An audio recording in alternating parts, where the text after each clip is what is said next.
Le SRP+10, quand il a été mis en place, c'était pour mieux rémunérer les producteurs. Sauf qu'en réalité, après les différentes auditions qu'on a pu mener pour préparer ce texte, on se rend compte que c'est pas vraiment ça la vraie raison. C'est pas mieux rémunérer les producteurs, c'est plus que faire en sorte que les négociations commerciales se passent de manière le plus détendue possible. Donc en soi, c'est presque un cadeau qui a été fait à la grande distribution pour éviter la guerre des prix. Nous, on a peur qu'effectivement, si on abandonne purement et simplement aujourd'hui le SRP+10, en fait, on réouvre cette guerre des prix qui serait néfaste pour les producteurs et pour les TPE-PME. Ça fait 6 ans que la première loi Egalim a été mise en place, qu'il y a eu 2 lois supplémentaires. Et malgré ça, on n'a toujours pas de données précises sur les effets de ce SRP+10. Et donc, cet amendement, il propose de prolonger le SRP+10 et l'encadrement des promos sur les produits DPH de 2 ans, à partir donc du 15 avril 2025 jusqu'au 15 avril 2027. L'idée, c'est que toutes les expérimentations se terminent à la même date pour qu'on puisse aussi en faire un bilan complet.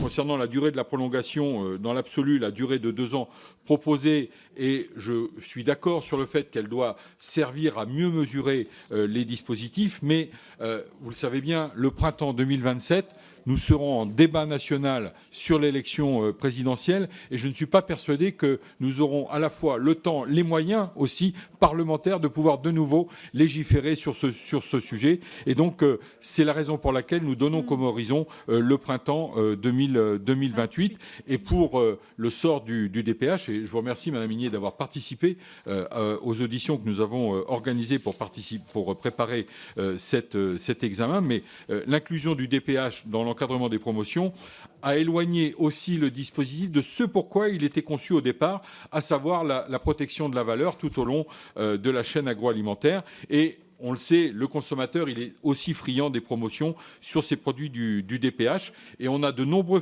fabricants de produits DPH qui sont présents sur le territoire national. Et les secteurs cosmétiques et hygiène, je le disais tout à l'heure, c'est 85 000 emplois sur le territoire national. Et donc, quelque part, il y a aussi une volonté, en prolongeant le dispositif jusqu'à sa date anniversaire prévu normalement, de protéger ces entreprises du déport de la guerre des prix vers les produits du DPH. Et donc, ça mérite aussi d'être évalué. Et je proposerai tout à l'heure un amendement pour au moins laisser l'expérimentation qui a été lancée en 2024 pour aller jusqu'à son terme, soit le 15 avril 2026.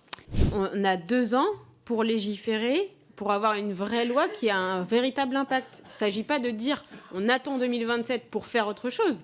C'est qu'en 2027, ça s'arrêtera, là, parce qu'on constate que visiblement, ça n'a pas eu les effets escomptés, ce SRP+10. Donc on n'attend pas la fin pour se dire « Ah bah ça n'a pas marché comme on... » Non, on a 2 ans pour améliorer la loi Egalim.